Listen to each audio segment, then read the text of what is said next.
Well, hello there. Hi, Josh. Josh in the chat early. Christina, where did the spring weather go? This with this has been with awful. our quality play, maybe. Yeah, quite. Where's that? They're. It's entirely possible they're in the same place, but yeah, this weather the past goes. Don't get me wrong. The rain is nice. The rain is much needed, but we went from what 80 something degree weather to now, Blue skies, sunny. Yeah. yeah, to now Well, so I maybe was in 60. Santa Fe. I was in Santa Fe yesterday for work, and it was lightning, thunder, and hail.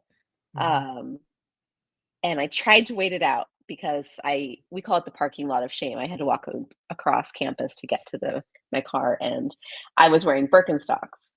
Oh no. Didn't realize it was going to be like winter outside. It was horrible. Yeah. Yeah, it's been some wild weather this weekend. I think it was yesterday. My boys and I were sitting here, and all of a sudden this giant thunderclap came in, and it thundered for probably a good 15 seconds. It was like I have never heard it like that here in New Mexico. Like that's like southern weather right there. But yeah, the rain's nice and all, but I mean I'm wearing a hoodie again. Yeah, I was back done. in the winter clothes. Yeah, I exactly. learned. I learned. So I bundled up today. But it was Yeah. a little warmer today, a little drier. So I don't, maybe we're on the upswing. I don't know. Have you seen what the weather's going to be like on Saturday? I have not, but I will pull it I up here haven't real either. quick. I would think it's gonna warm up a bit between now and then. Low 70s. Okay. So it's gonna be a breeze, it's gonna be a chilly evening against Phoenix. So Justin over in chat as well. Blame Nikki Glazer. I mean, potentially, you know. But yeah, it was a little bit warm. I would say a little bit warmer today. I think we're still got a chance of rain overnight. So at least it'll be clear and not rainy on Saturday. It will be chilly by the time the match kicks off. I'm So okay with the cold. I just don't like the wind. So keep the yeah, wind away and we're good. Although the wind helped us in the last match. So yeah, I don't know. that is entirely true. So ladies and gentlemen, welcome into the United Front, where we do talk about each and every week. My name is Seth Bidoff. Joining me, we have Christina this evening. Andrew, Justin, and Josh already over in the chat. No Jacob this evening. Jacob is dealing with some things outside of here. So hopefully all is going well for Jacob, and he'll be back with us next week. We do have some things to get to. Not a whole lot of news per se, but there was a match on Saturday. Before we get to the match itself, I will say that there was something good that came out of the match on Saturday. And what we'll do is we'll switch over to this screen here, and I'll go ahead and present my screen. So if you were watching the um, Broadcast. the broadcast on Saturday, you would have seen this intro from the El Paso media team. Is it really a derby? Way out here? They say derbies are two teams, one city only. Places where you can't help seeing the foe's kits on your neighbor, on a bus, in your pub, rivalry forced by proximity. But along the Camino Real, we're defined by distance. Real quickly, I will say I applaud the use of the Everton and Liverpool kits. I Most was people literally wouldn't go just thinking there. that. Most wouldn't go there. I love this. As an Everton supporter, I love this. This is phenomenal. I am one there. So I don't know if you remember, but I think it was like the first trip ever to Colorado. It was a miserable cold weather day. There was a shot of our traveling supporters in the stands. Someone was wearing an Everton kit. To this day, I do not know who it is. I would love to find out because I'm an Everton supporter as well, and I want to. I know Tyler Ortega has New Mexico Spurs. There are other supporters groups for Premier League clubs. I would love to get an Everton supporters group going. I would love to. You need your Everton besties. I do. Oh my god, I do. With everything we've been through the past couple of years, like I absolutely need that. So, all right, back to this. Rivalry forced by proximity. But along the Camino Real, we're defined by distance. So we paint with broader strokes, deeper blues, brighter yellows.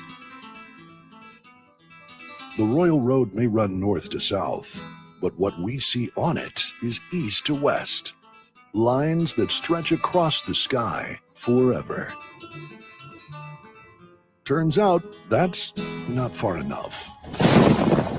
From the moment Locomotive FC and New Mexico United first met, Santi their and Yuma. matches have been Mhm. battles. And of all, the Kings of Chaos, New Mexico United. Ball to Solignac, and he fires it home. The urge to win, Far side knocked in.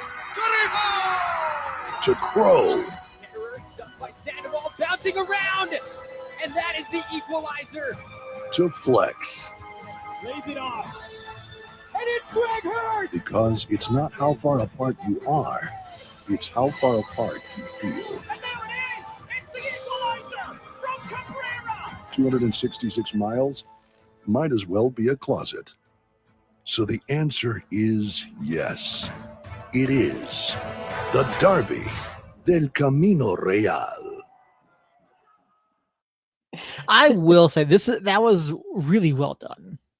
I will give them that. I appreciate the efforts. Yeah. Yeah. No, it was. And they showed a few New Mexico highlights. It was a little El Paso heavy, but what can you do? Yeah. Yeah, no, like I said, it was really well done. I do appreciate it.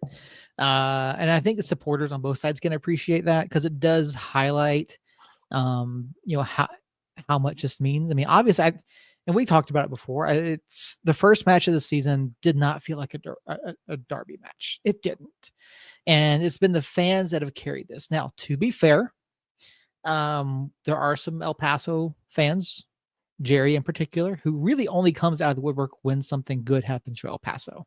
Mhm. When it's not going well, you don't see or hear from them. It's been said that people go to the USL fans group over on Facebook simply because of the fact of our rivalry with El Paso. And there's someone else now too. I don't remember the name that is now posting memes as well. And Jerry and this other gentleman have come out of the woodwork and are posting a lot of memes about the two most recent matches. And the fans have really driven this. And I've had discussions with a buddy of mine who lives in England, and they struggle with the idea of like just the distance, right? Because he can travel across this entire country in 4 Right. hours. I said, no, that's an away day. That's what that is. Like, we drive 4 hours, 5 hours, 6 hours, and we're still in the same state. Yeah. Right? Yeah. And to the point in the video, like, yes, if you look at some of those historic rivalries, they are within, minutes of each other. Obviously, Anfield, the Etihad,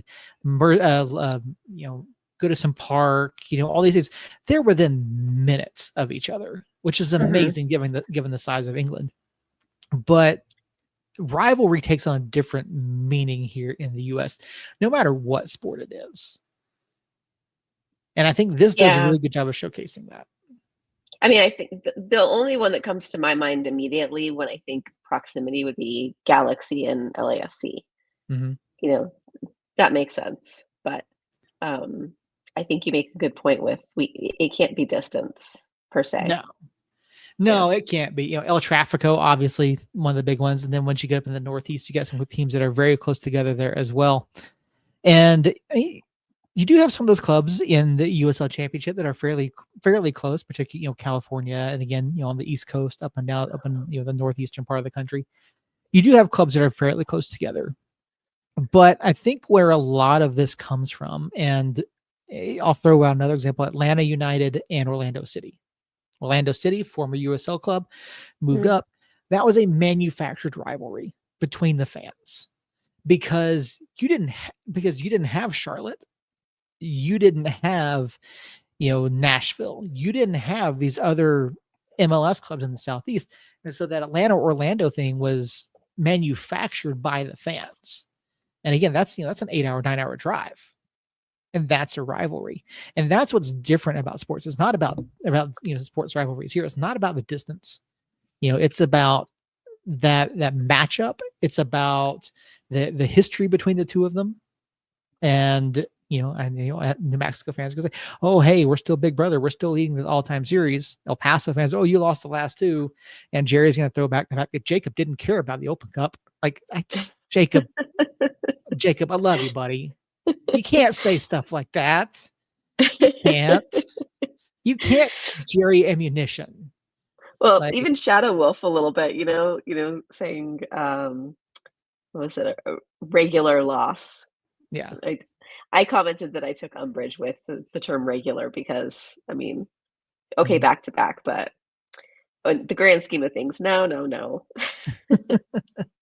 No, it's not a regular loss. Anytime you have a derby match, anytime a rivalry game, like it matters. I still have, feelings about the Dodgers from the early 90s, the Braves Dodgers. The Braves were an NL West team for many, many years. For those of you who don't know, and the Braves had a rival with the Dodgers. I still to this day dislike the Dodgers.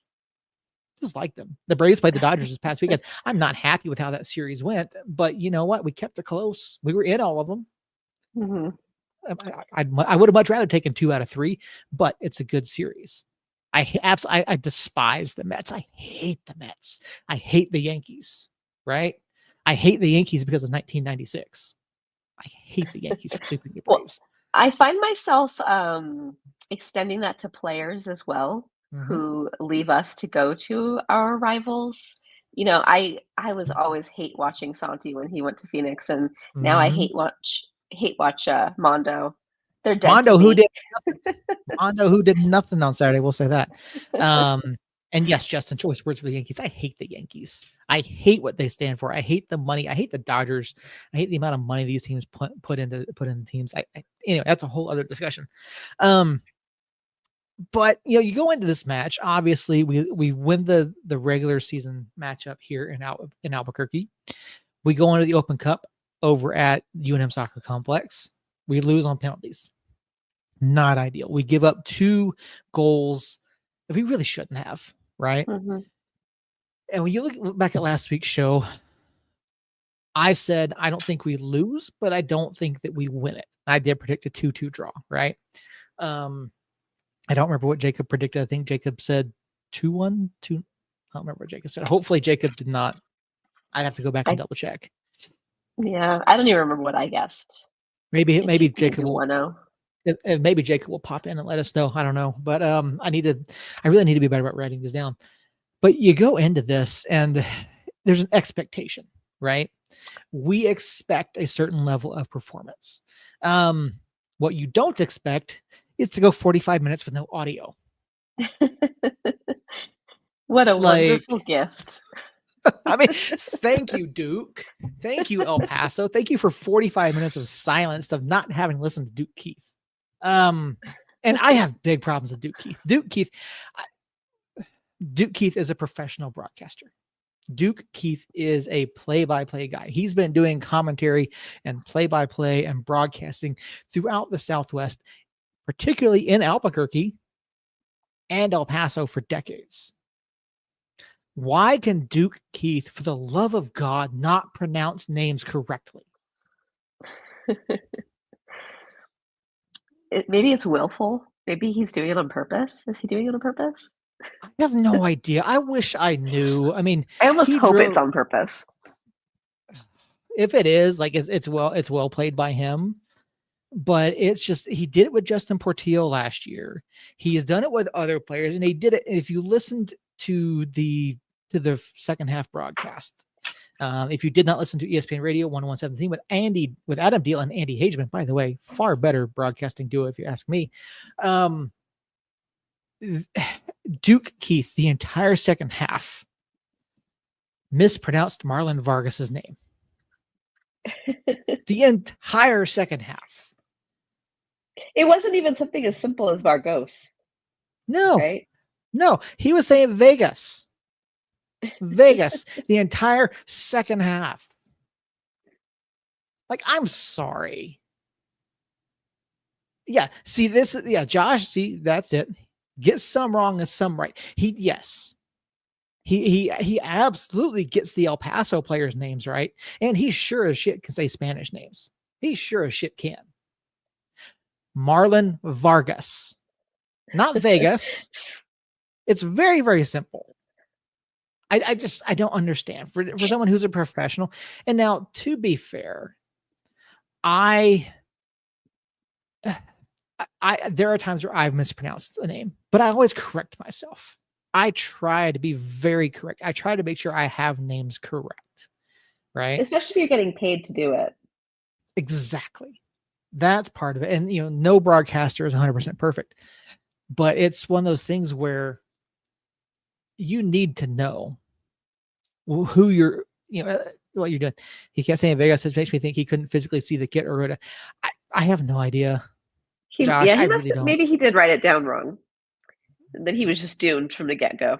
It's entirely possible, but now, and I have taken to just listening to Andy and Adam regardless, even if they're significantly ahead or significantly behind the visual feed. I still prefer to listen to them over any of the home commentators. Yeah, so there were there were quite a few folks that said that the radio broadcast was very good. No, I mean, Adam will tell you he's not great with names. He tries. Adam's as white as I am, right? Adam and I are both white dudes, and we try very hard. I can't do the L's. I can't roll my R's. I can't do it. I just can't. Right. But I try to at least have the pronunciations correct. Looking forward to Koke Vargas and go, yeah, maybe. Just maybe. But yeah, it's just one of those things. Like, it drove me up a wall, and I tweeted at Duke Keith. Like I said, I said something to Duke. I tweeted at him, and he just liked my tweet. Didn't acknowledge it. Was it after the fact or well, no, you didn't hear it until after halftime, right? Yeah, it was throughout the entire second half. Yeah. So I tweeted at him, and then at some point after the match, he liked my tweet. So, yeah. Well, hopefully he doesn't get another opportunity of commentating a New Mexico El Paso game this season. Well, it's certainly looking that way. It certainly looks like he won't, unless somehow we both either manage to meet in the playoffs somehow, or if us and El Paso both come out of the group in Jägermeister Cup. So chances are we will most likely not see El Paso again this season, no matter what happens. But never say never.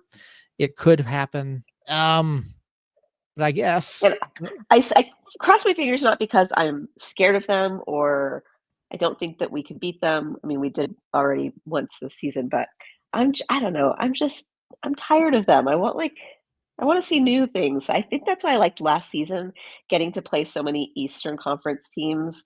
It was refreshing. It was exciting getting to actually see new players, get to know other fan bases. I mean, the Derby's fun and all, but I like the new blood. Yeah, no, I agree, and that is one negative about the Jägermeister Cup, is that you do lose a couple of matches that we might have otherwise seen this year compared to last year. 2 Eastern Conference teams is what we lost, or not? No, 4 Eastern Conference matches is what we lost. So, which is unfortunate, but it is what it is. We get a new competition. We've already seen Union Omaha, a team that we had never seen before. So we do get some change, there. I would have liked to seen us, Union Omaha and Texoma. That didn't happen. So yeah. That is true. Josh, he did actually give us Kings of Chaos. So Yeah. that is something he dubbed that did stick. So we, that is a good thing. So, but I mean, let's get into it. Saturday night down the Southwest University Park, 3-0 loss to El Paso. And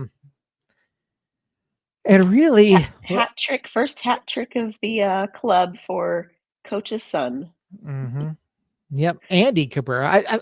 I got told he goes by Andy a couple weeks ago. I don't understand the reasoning why. Maybe it's to differentiate from Vad, but yeah, I don't want you to hear you, Duke. Sorry, I know you can't hear it, but it started playing Duke in my ear. But no, it was first hat trick in club history by Coach's kid, Andy Cabrera. First half, he had the header to the bottom right. And then here, just really, he was wide open. No one closes him down. Top bins. Pretty good shot there for him. And then you'll see the third goal here in just a minute. But I mean, honestly, credit to Andy Cabrera. Played well. Put himself in spaces to have opportunity. But yeah, so you got two United players, Seymour and Maples, back on the 6, defending Moreno, but you leave Cabrera all by himself. And that's just really well placed by him. Like, it really is. I mean, credit to him on that.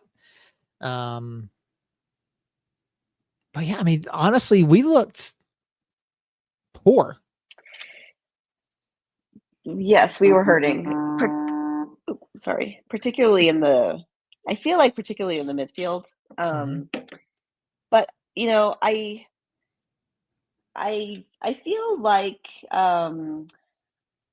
the coach, Wilmer Cabrera, he always seemed to sort of do pretty good with getting New Mexico's number back when he was coaching the Toros. And when he moved over to El Paso, I thought, okay, that's going to be probably a pretty good thing for their club. I feel like he's been a decent coach, at least from my perspective. And like his pre-match presser, he kind of talked about like, we know how New Mexico plays, like we know what to expect.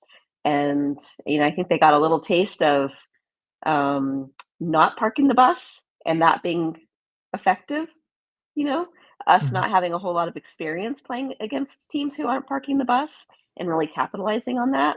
And then you throw in, injuries that we've got and the lineup rotation. And it just felt like a really just bizarro performance from the squad. Yeah, it was. And I mean, obviously it was weird. Like you mentioned the midfield, and that seemed to be the takeaway from a lot of other folks too, is that our midfield was just getting beat. Jalen Lindsay did not look good in this match. I will say, I don't think Fernando had a great night. He did fine, not great. Pandeka did not look good. Obviously, halftime sub being taken off and Daniel Bruce being sent on. Usman Jabang, just there were 4 or 5 passes that I just off the top of my head I could point out and be like, okay, you see Lindsay trying to get the ball Jabang because they're both on the left, but just nothing worked. It wasn't working. Like Jabang was not coming to the ball. Lindsay wasn't putting enough on the ball. And then it seemed like every loose ball that was out, there was even a throw in that Jalen Lindsay took that Jabang didn't come to. And it got stolen, right around midfield. Like, that's just pure lazy. In my opinion, I just didn't like it. I didn't like what we were doing. I mean, even the fact that Sanchez ended up putting Maples in the midfield just goes to show that it was pretty obvious to everybody watching that was really a big catalyst for where we were struggling so much. Yeah. Very flat, no clear mission of goal, poor first touches, ball watching in the box, just not a good night. First game where I think Sanchez got it wrong, honestly. I wouldn't disagree. I wouldn't disagree with that at all. You've got, you have options, you have guys that really probably could have done better. I was fine with the Jackson Dubois sub. I think he came in and he didn't, screw anything up. He played fine. At that point, we knew we weren't going to pull one off. Yeah. A giveaway here. Makes sense to get him some minutes. Yep, exactly. Give him some minutes. That was good. Marlon was fine. Like he was making runs. He was trying to get in position. There was a shot earlier in the highlight reel. A pretty decent shot, forced to save out of Jamali Waite.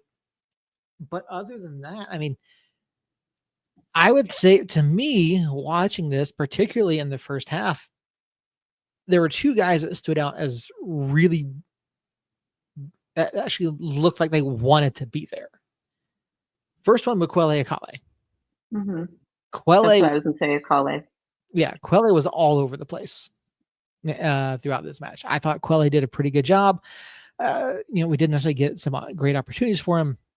I felt like Vargas too, made some runs, got into position in the middle, looked for opportunities. But other than that, I mean, here's Vegas right here, right? Making the cut. Nice little move there. But yeah, it was just all these weird giveaways, all these things.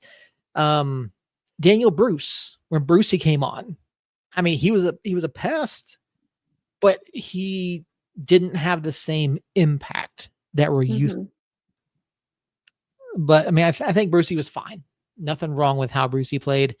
I just think at that point, you're already down 1-0 at half. You go down 2-0, 5 minutes into the second half, and Brucey's effectiveness drops massively. Mm-hmm. So, I mean, who looked good for you? Who do you think really kind of like gave us an opportunity to play our way back into this? I mean, Akale was the main one that stood out to me. I don't know. I struggle with, I try not to focus on the negative, but it just felt like it was a collective lackluster performance. Mm-hmm. And, 1-2 guys aren't going to be able to pull it off and get it done when it's just falling apart in the midfield. Yeah, see, like this sequence here, you've got the pass from Gloucester, who, by the way, there's a high point. Chris Gloucester makes his return. Yes, that was a. If we were playing Jacob's 3 up, 3 down, or that would have definitely been one of my ups. So was Gloucester getting to get some minutes. Yeah, but yeah, like you see, again, Marlon Vargas in this last sequence gets another shot. So there are some guys who were decent, but I agree. This was just overall a lackluster performance. It's definitely not what you want to see, right? You don't want to ever see in any match. You don't want to see anyone come out flat by any stretch of the imagination, but it didn't look good. Dubois did not get a yellow. That is true. So good for him not getting a yellow. Extended minutes without a yellow. So that good for him. Okay. That's our good number experience. 2 up. Yep, that it is. Nope. Mondo didn't get a goal. That's my 3rd up. Yeah. There you go. Mondo did not get a goal. All right, perfect. But yeah, I mean, coming off of the Union Omaha match, and afterwards we were talking to coach, talking about the chance creation and how good things looked and what they were seeing and all this kind of stuff. Between that and the Monterey match, like you look at those two, it's going, okay, well, what happened? What happened from Saturday to Saturday that we were so flat in a rivalry match? I tell you, I don't know, maybe just a random blip. We've talked about how, like, I've mentioned more than once Kalen going on Weehan's podcast and talking about how this is like the one match that he in particular does not look forward to. And you could see it, like, in their mentality, like they are not mentally there to battle and bring home the 3 points. Just, I don't know, like sitting watching the ball, waiting for, wanting to get it over with. It was one of those games too where you don't even want the stoppage time. Like you just want it to stop. Mm-hmm. Yeah, I will say I was amazed at how much stoppage time they put at the end of that. Over in Germany, you're up 3-0 at 90 minutes, you're done. Like they're not going to make you play out, 7 minutes of stoppage time. They're just not. But yeah, it was just one of the things like, okay, like let's just be done. Let's get out, and that's the thing, we were coming off of 5 consecutive league wins. The question is this a blip? Is this more along the lines of we got caught we've already known that clubs that sit back and park the bus are going to be difficult for us to break down. Is this us getting exposed to the other way around, to where we and the formation that, they basically ran a 4-3-3 all night. El Paso did. They played very narrow. They didn't necessarily get out into the wide areas much. And you saw with Amando playing in that, in that 9 role, you saw him, especially on that second goal by Cabrera, how much attention Amando drew, leaving Andy Cabrera wide open. Is this the playbook? Is this how we lose matches? It's concerning. That was in the back of my mind, either blip, or are we just ill prepared to play teams who are going to press and just cause us to be making these poor passes and losing the ball and then starting to get frustrated. Coach talked about being surprised by how they came out in the first match in Albuquerque. Then, El Paso starts to get a little bit of momentum. They start playing better. They come out. They don't sit back in the Open Cup. And now here we are down at their place. Were we not? We're just not ready. Did we not expect them to be even more aggressive on their home pitch? When it was a jersey giveaway night.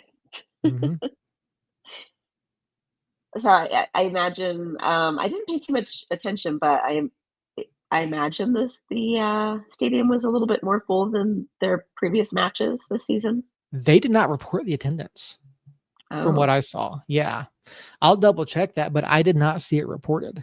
I think it was somewhere they were like 4, but I'll see if I can find it. But yeah, I don't recall it being announced. I didn't see it. I know there was a tweet that went out that did not have of other matches from championship, but it did not have the El Paso match within attendance listed. So, all right. Well, they said 7,059 according to USLChampionship.com. Okay. Andrew says it wasn't full. Yeah. No, I mean, it certainly wasn't full. And I know that stadium seats more than that. But yeah, I don't know. But again, most clubs go based off of tickets sold. Right. So my guess is it probably wasn't 7,059 actually physically in attendance. My guess is probably closer to somewhere between 5 and 6. But again, we don't know. You sell 7,059 tickets, fine, whatever. But it didn't look like it. That's it. Well, the injury list. So we definitely have Dayon. Who else is on the list? Was Herbert on the list? Tony was on the list. I'll have to look back and see. No, he was not on the injury report. He wasn't in the 11. He was not. I feel like there was somebody else on the list. It felt like it was a weird starting 11, but it also felt like maybe Sergio's the one that's on the injury list. Even the bench just seemed a little bit odd to me. So if you look at the bench, actually has 9 players. Oh, yeah, which is odd because in the league rules have changed to where you can you have your typical 7. And then you can have an additional 2 academy players. Okay. For home matches. So how we had 9 on the bench on the road, I don't know. I my guess is something got reported incorrectly. I could be wrong, but yeah, it was very odd. I'm still concerned. Thomas Among, we've been asking what's going on with him. Without Hurst starting, you've got Hurst and Among and Brucey on the bench. To me, that's weird. I think it is. Hurst was on the injury list, right? No. Pre-match injury report, Herbert, Harris, and Rivas. No, I meant previously, like against Monterrey. Previously. Yes, he was previously, but we were told he was nursing something. It was something that had been nagging him all season. It wasn't serious. It wasn't expected to really keep him out for any sort of extended period of time.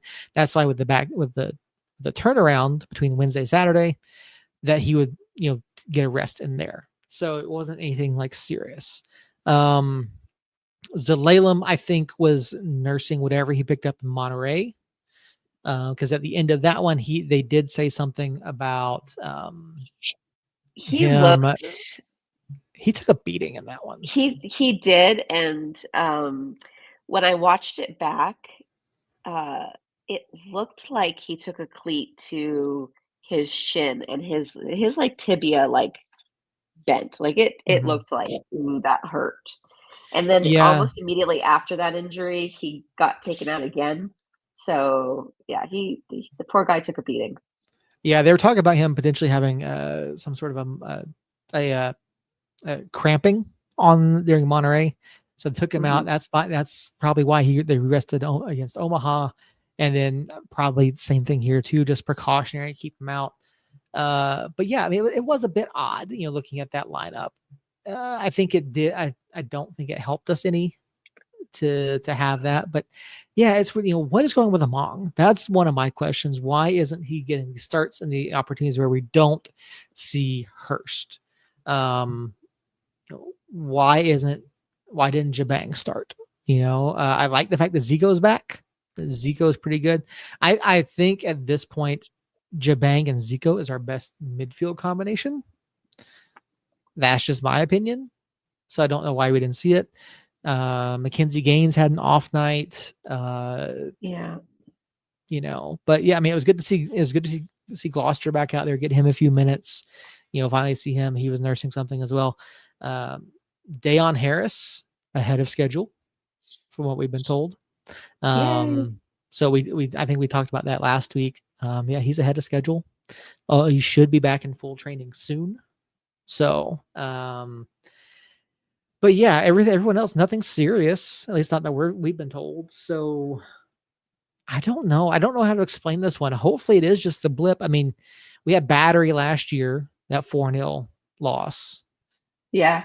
But You they know, were I think a lot of the squad was battling the flu or something for that match. yes, there was a flu issue with that match. A number of players did get sick right beforehand, so that was obviously an off match. But realistically, I mean, between that and the Rowdies, I mean, you look at those two results last year. Other than that, we didn't really get taken. Sacramento 4-0 in September was bad, but it's they're blips in otherwise a very successful season. Maybe this is that blip. Maybe, Yeah. Maybe but they just again, needed to get it out of their system. maybe. But it's hard to look at it as a fan and go. And I know there was one person on Facebook. I'm sure you saw this. Maybe you didn't. There was one person on Facebook who was just like going off on this. I have to see if I There can find always it. is. Yeah, it was not Cole. I will say that it was not Cole. It was a very weird. I mean, yeah, losing 3-0 sucks, but like the comment or the post was very out of line, with where things were. It is over in the nation. Let me see if I can. Flying Here off it the is. handle some. Yeah, outplayed, outcoached, outclassed 3-0. You serious? We're so far behind El Paso as a club. I'd wet my pants the day we can develop a U.S. national team player. Maybe one day. Speaking, of course, of Diego Luna, who did not develop at El Paso. No, yeah. El Paso was a placeholder for him. But I mean, outplayed, absolutely. Outcoached, absolutely. Yes. Not outclassed. Outclassed, no. No. But yeah, That's a bit of a reach. Well, not a bit. That's a lot of a reach. Yeah. And it's that's coming off the heels of, again, a 5-match unbeaten run in the league, right? Or 5 consecutive wins in the league. So yeah, absolutely a bit of a reach. Was it a terrible night? Absolutely. Like, I mean, there's really not a lot of positive to take out of this one. I mean, you can look at minor in individual performances, but as a team, it was not good. And now you come up next weekend against a Phoenix Rising team who Bottom of the table in the Western Conference. Yep. Sitting tied last, 4 teams on 7 points, Rising being one of them.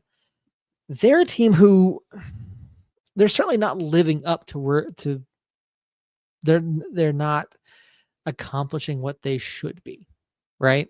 I think that's the best way to put it.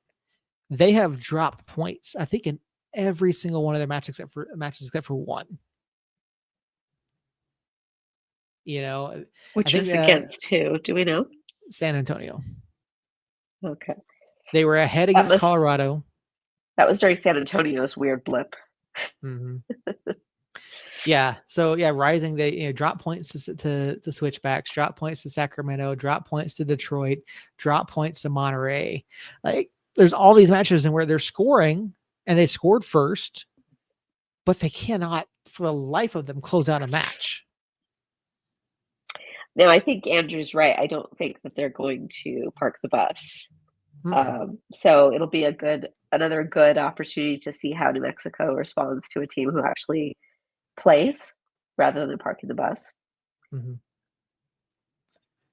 Yeah, it's. They said, yeah, they're a team that, again, I would agree that they're not going to sit back. They've shown that they can score. I mean, you look at some of their score lines. They came from behind to put 4 goals up against El Paso. They came from behind to put 2 up against Rhode Island. To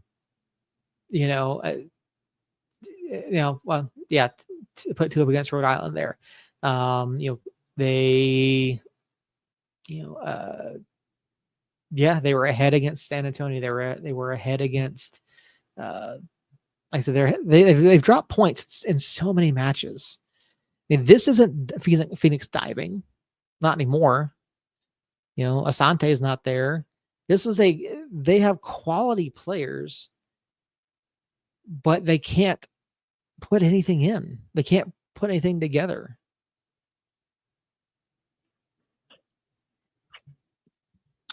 It'll be interesting.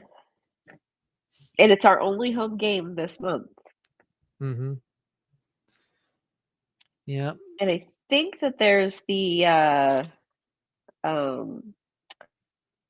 what's it called? It's not the Somos Albuquerque. Mm-hmm. I think that is coinciding with the match this weekend. Okay. So I wonder if that's going to pull numbers from the fans attending the game. Most likely. I'm not familiar with it. I think it's kind of like an arts sort of street crawl sort of thing where they shut down parts of downtown and they've got like music and art vendors and things like that. Okay. Where's our buddy Owen? I'm gonna find our buddy Owen. Oh, state track and field at UNM as well. Okay. Yeah, there's gonna be a lot going on. I think a lot of the track and field stuff will be done earlier in the day though. Depending on what the timing of stuff for Somos Albuquerque. Perhaps before tailgate start. Maybe. Okay, so Somos ABQ May 10th. Okay, so that's going to run until that basically runs from 3:30 to 11. So that will pull some folks. UNM, state track and field is going to pull earlier in the day. I don't think we have a tailgate this weekend because of that, or maybe it is. Yeah, I don't know. I honestly haven't looked to see. I have not gone to any of the tailgates. So I don't know. I haven't looked to see. But if states are going on, that'll be interesting. So if you are going to any sort of tailgate on Saturday or getting it for parking, make sure you pay attention. Make sure you're not paying for state prices. Good point. Yeah. So yeah, Owen Evans, I think they have some concern about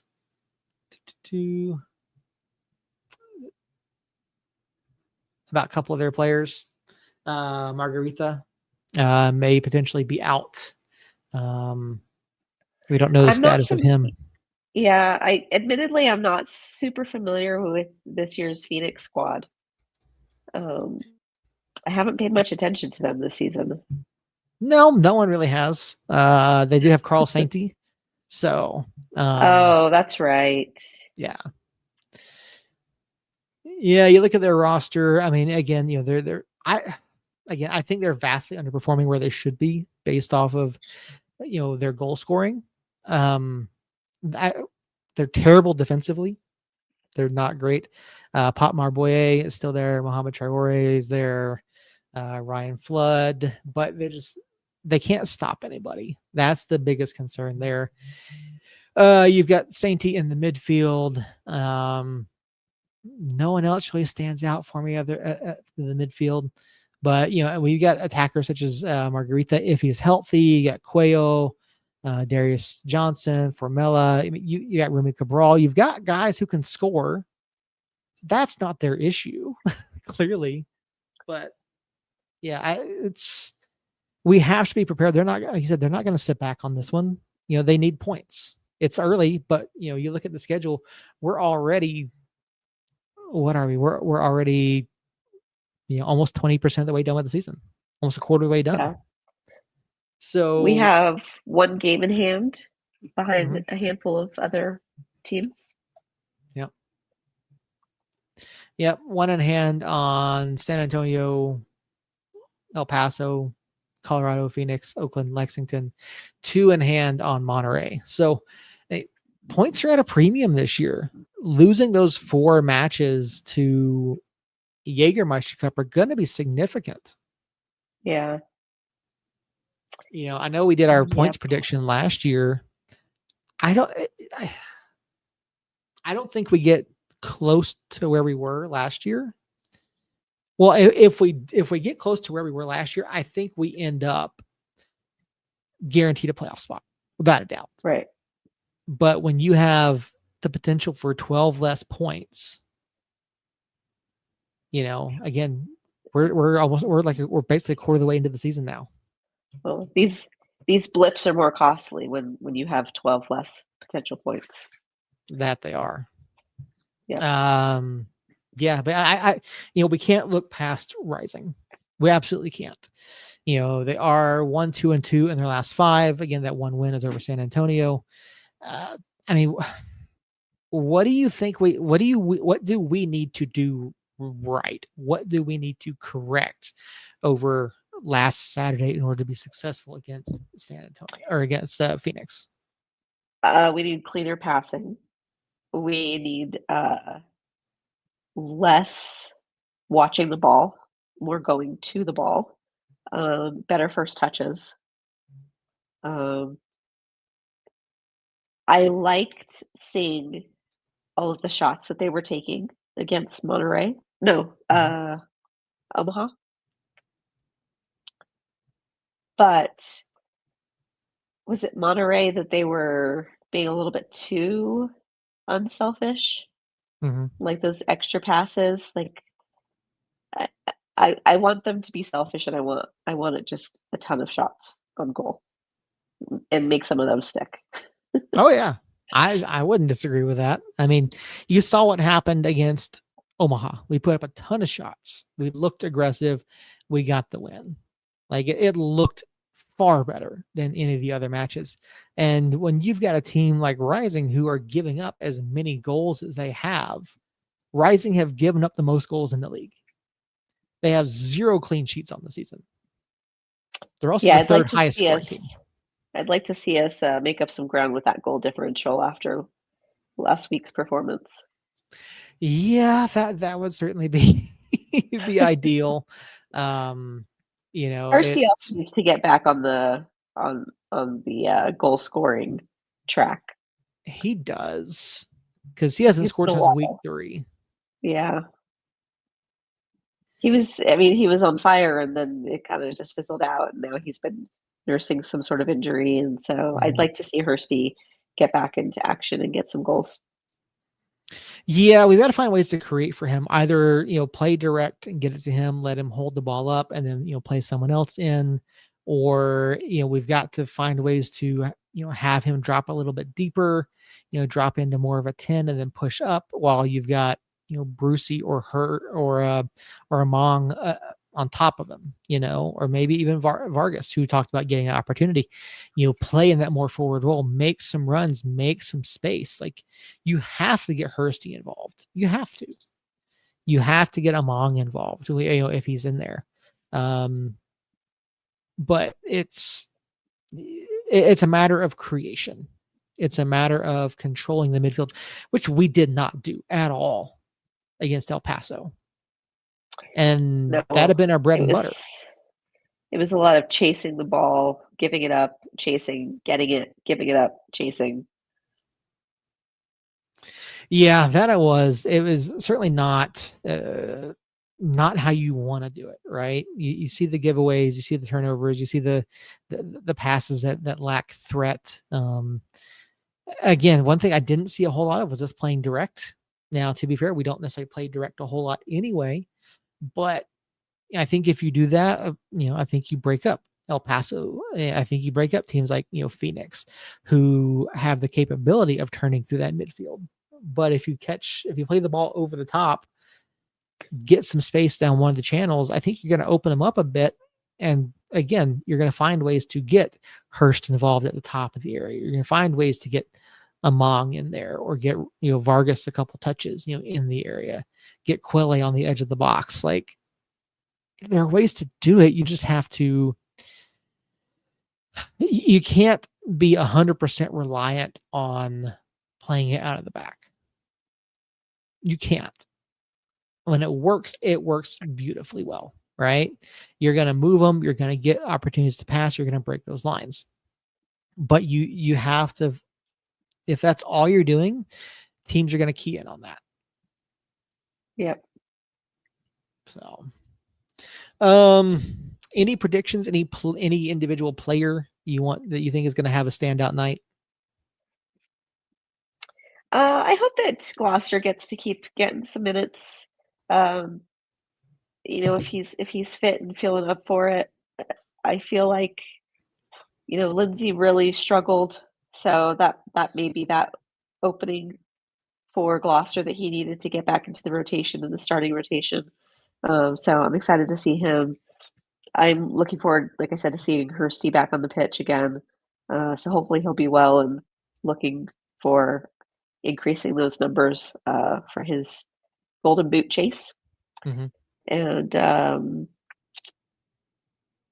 I don't know. I'm going to be curious to see what the lineup is for the midfield this go around, especially with injuries. Too. Yeah, I'm curious how things are going to shake out with Sanchez. Yep. All right, what's your score prediction? Well, 1-0 has been lucky for us, so I'll take it 1-0. All right, there you go. I like your prediction. My only issue is that, again, Rising is the top goal scoring, third highest goal scoring team in the league. So I think it's gonna be difficult, but we're at the lab where we play really, really well. I would like to get Alex the clean sheets record this season. I don't think we get closer on Saturday. I think this one ends 2-1 us. I think we are better defensively than Rising are. I think that's where it is. I think we're able to make some stops around midfield into the upper, the defensive half, not not our back third, our defensive third, more towards the center of the pitch. I think we make stops. We keep them outside the area for the most part and get forward. They will get an opportunity or two. Again, they have guys that can score. So I think it's 2-1 us Saturday night. ALS night. We can't forget it. We can't forget about ALS night. Yes, that's true. New kits, ALS night. Devin Sandoval. Yeah, it was nice to see him. Yeah, so always happy to see Dev in honor of Pat Grange, Yeah. who is just a massive part of the community here, or was a massive part of the community here in Albuquerque. Let me pull this up here real quick. Oh, here it is. But yeah, so happy to see Dev back, see him, involved in this. Dev is such a good guy. He really is. Yeah. In case you missed it, again, ALS night this Saturday at the lab with a special kit. In New Mexico, soccer is more than just a game. It's family. Pat Grange was one of us. He was gifted, passionate, and an example on and off the field. Pat wore the cherry and silver with pride at the University of New Mexico, representing our state at the highest level. Years after his playing days, Pat was diagnosed with ALS, a relentless disease that attacks the body. But despite the difficulties and pain, it never touched his spirit. The ALS kit means more than soccer. It's about awareness, it's about fight, and it's about remembering one of New Mexico's greats. For Pat, and for everyone battling ALS, we stand with you.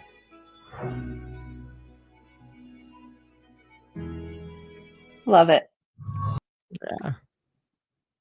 Yeah, no, absolutely great. To see Dev. If you don't know who Pat Grange is, go check him out. Go look him up. Most of us who are involved in the soccer community in and around Albuquerque are familiar with Pat Grange's story. So, but yeah, check it out. If you copped one of these kits, I wish I could have gotten one of these. These are I really like these kits. They're vastly different from pretty much any other kit I've ever seen. And I'm guessing the orange is kind of tribute to the ALS Foundation. Yeah. Yep.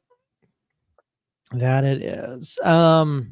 They are completely sold out on the team website. So I'm going to try to get one. Hopefully there's still some left. I'm going to try to get one of these. I would love to have one.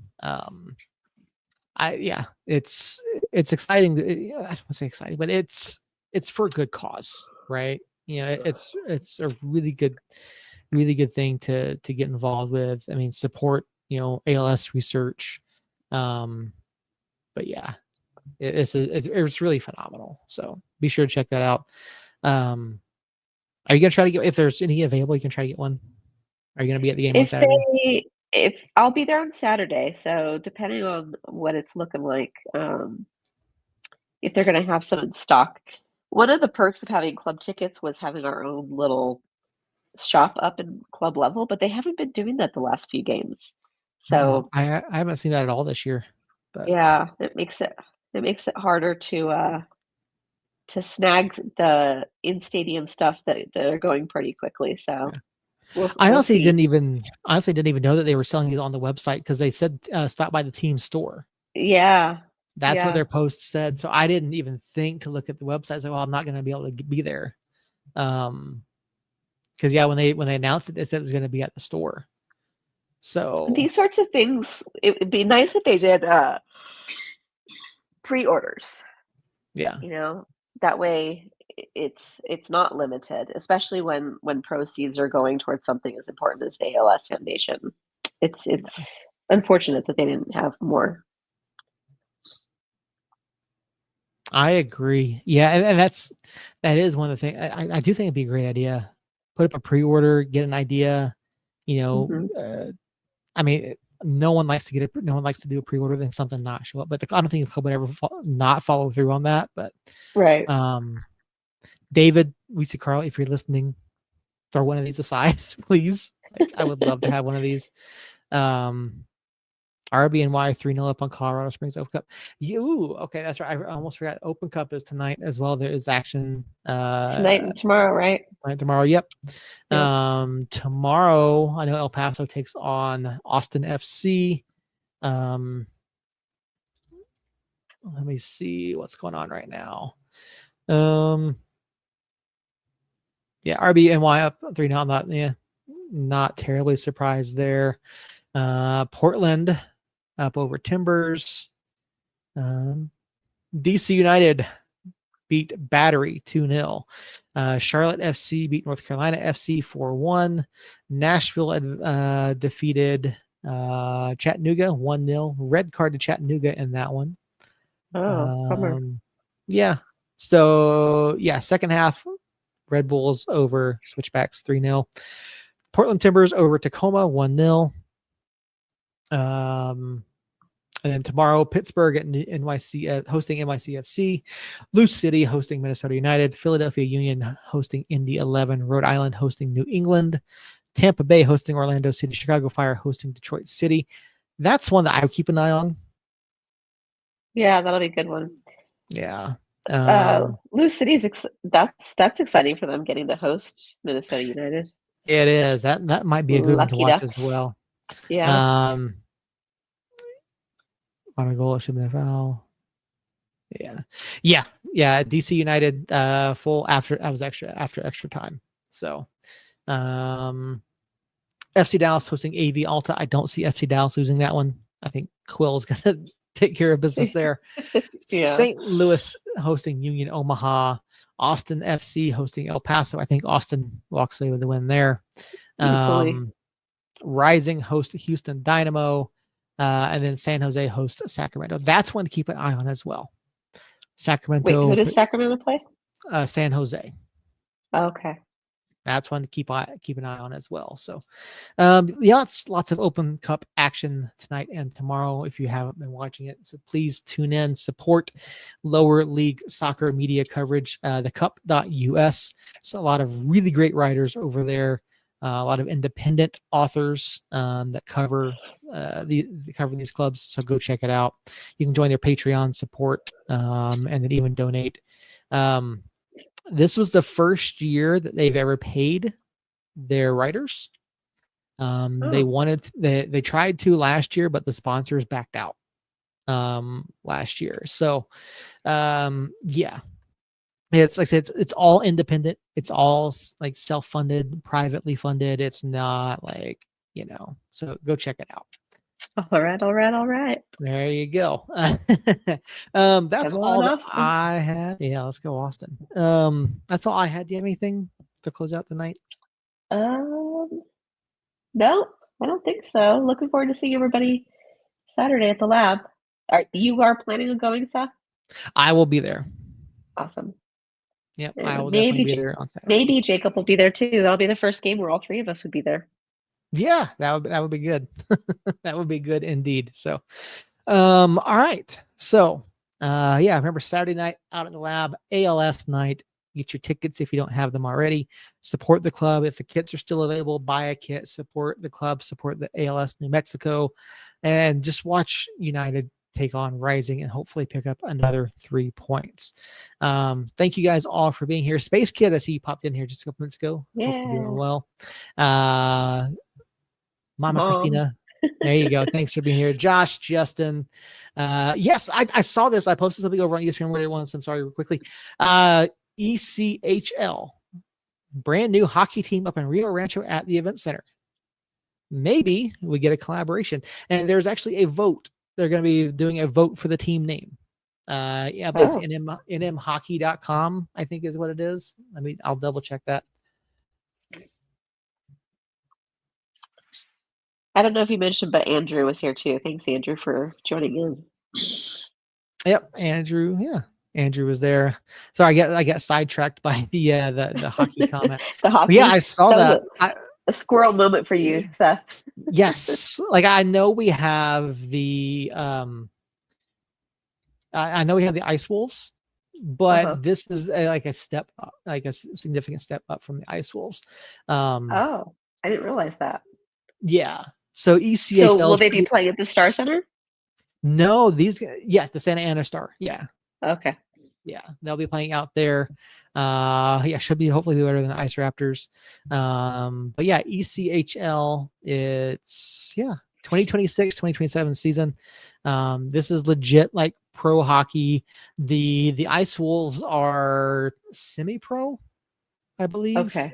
But the Ice I Wolves, love their logo. Like, I know, I it's do. so unique.